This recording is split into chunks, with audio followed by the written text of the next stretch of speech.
Hello दोस्तों, राधे राधे। आज मैं आप लोगों के लिए लेकर आई हूँ भगवान शिव के 16 सोमवार व्रत की पूरी जानकारी। तो आइए जानते हैं। 16 सोमवार व्रत की शुरुआत सावन मास के पहले सोमवार से करना सबसे शुभ होता है, लेकिन आप किसी भी शुक्ल पक्ष से सोमवार के व्रत को शुरू कर सकते हैं और इसे लगातार 16 सोमवार तक करना होता है, जिसके बाद 17वें सोमवार को उद्यापन समापन करते हैं। इसमें स्नान, स्वच्छ वस्त्र, शिव पार्वती पूजन, ओम नमः शिवाय मंत्र जाप, बेलपत्र, दूध, जल से अभिषेक करें और व्रत कथा का पाठ सबसे श्रेष्ठ माना जाता है।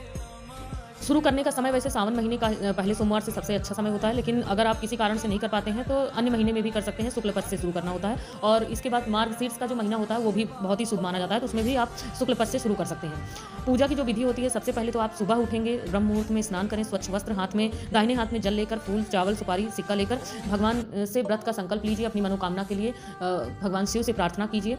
इसके बाद आप शिव पार्वती की जो स्थापना होगी वो किसी चौकी पर सफ़ेद कपड़ा बिछाकर आप स्थापित करेंगे और इसके बाद जल चढ़ाने का जो तरीका है उसमें गंगा जल, दूध, शक्कर, घी, दही, शुद्ध जल से अभिषेक करें। अगर आपके पास नहीं है तो आप शुद्ध जल से भी भगवान को स्नान करा सकते हैं। और बेल पत्र, धतूरा, भांग, सफ़ेद फूल, चंदन, अक्षत और भोग, फल, मिठाई पार्वती माता को और भगवान शिव को चढ़ा सकते हैं। माता जी को आप सिंदूर और बिंदी भी चढ़ा सकते हैं। अगर 16 श्रृंगार है तो वो भी कर सकते हैं। मंत्र जाप करना है, ओम नमः शिवाय का 108 बार जाप करें, शिव चालीसा का पाठ करें। आरती घी के दीपक से जलाकर आरती करें और साथ ही आपके पास अगर कपूर है तो कपूर की भी आरती करें और कथा पढ़ें।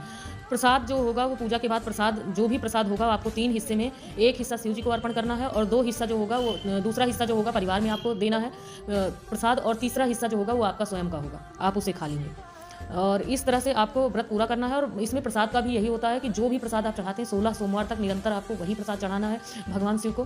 फल, मिठाई या कुछ भी आप चढ़ाते हैं उससे नहीं कोई दिक्कत है, लेकिन अगर आप कोई मीठे में प्रसाद चढ़ाते हैं जैसे गुड़ और आटे का बना चूरमा, तो चूरमा का 3 हिस्सा ही लगाएंगे। एक हिस्सा गाय को देना है, एक हिस्सा भगवान शिव का जो हिस्सा होगा वो गाय को देना है, दूसरा हिस्सा जो होगा वो परिवार में वितरित करना है और तीसरा हिस्सा जो होगा वो आपको स्वयं खाना है। चाहे तो आप उस दिन शाम को पूजा के बाद खा सकते हैं, नहीं तो आप दूसरे दिन भी पूजा समाप्त करने के बाद भी खा सकते हैं।